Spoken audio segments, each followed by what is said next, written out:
I'm now excited to welcome back to the program someone we haven't spoken to since June of last year, and obviously a lot has happened. Congressional candidate running in the 16th District of New York, Jamaal Bowman. Welcome back to the program. Thanks for having me. It's really good to be back. Very glad to have you here. The last time you were on, the show was being hosted by my fill-in at the time, Brooke, and Brett was there as well. And so this is my first crack at talking with you. And, I've been following along with your campaign, as a lot of people across the country have been. But for people who might be new to it, can you introduce yourselves to the audience? Yeah, absolutely. So, my name is Jamaal Bowman, running for Congress in New York 16th Congressional District, challenging Elliot Engel in the primary. The 16th district includes the North Bronx and Lower Westchester County, which also includes Yonkers, Mount Vernon, and New Rochelle. And it's a tale of two districts, just like America is a tale of two countries. In one part of the district, you have incredible wealth and affluence and resources and opportunity. And in another part of the district, you have neglect of resources and abject poverty. And it's that part of the district where I served for 10 years as a middle school principal.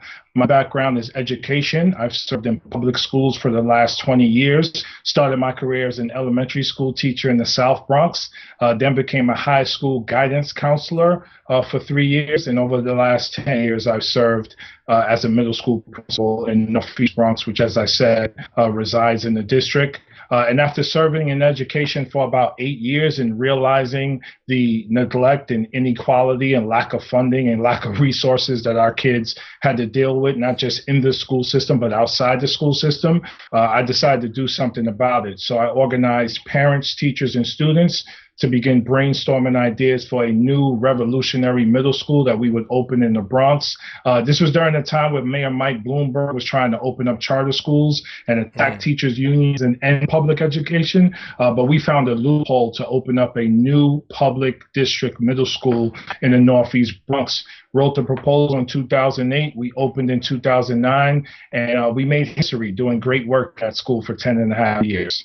That's awesome, and I've read very good things about what you've been able to accomplish there, and I know that you're both principal and innovator in education. I know that you also do a lot of trying to educate people about the links between education and other issue areas. Everything from immigration, homelessness, criminal justice, and all of that. Would you consider that to be one of the centerpieces of the campaign?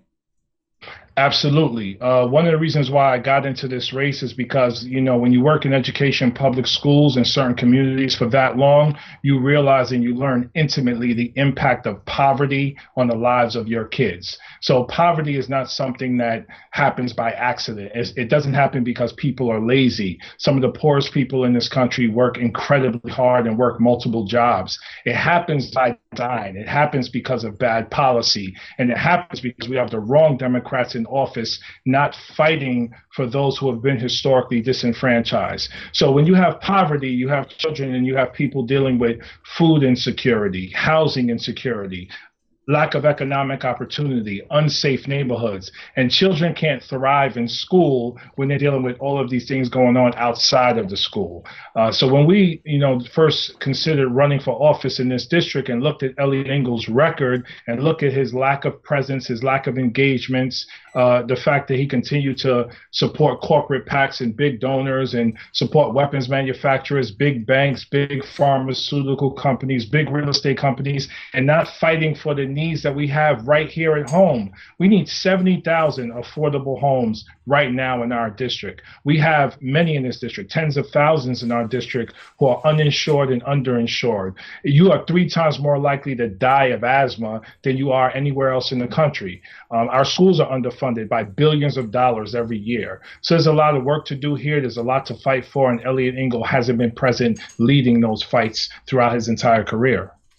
So, of course, as many people watching will know, you're one of the Justice Democrats candidates, and you are right next door, basically, to one of perhaps the best-known Justice Democrat candidates and now representatives, Alexandria Ocasio-Cortez.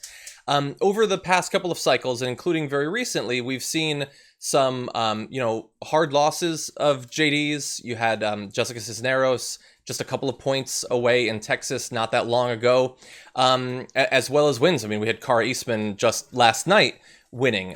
As you've been doing your work, and all of that, and watching these different sorts of races being run, What are some of the lessons that you've learned about the ways that these sorts of candidates running bold progressive campaigns like yours, how they've won and come up against some big challenges as well?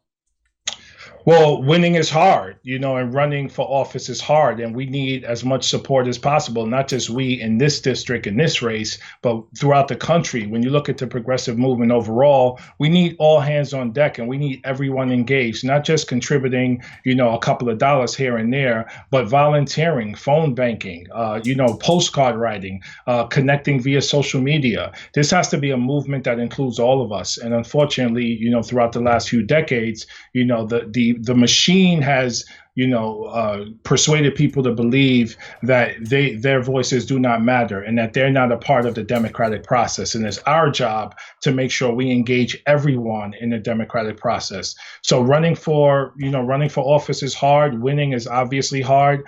We've been running a very strong campaign. We're very excited about where we are, and we're very close to pulling us out in the next 41 days on June 23rd, when we hopefully win this election.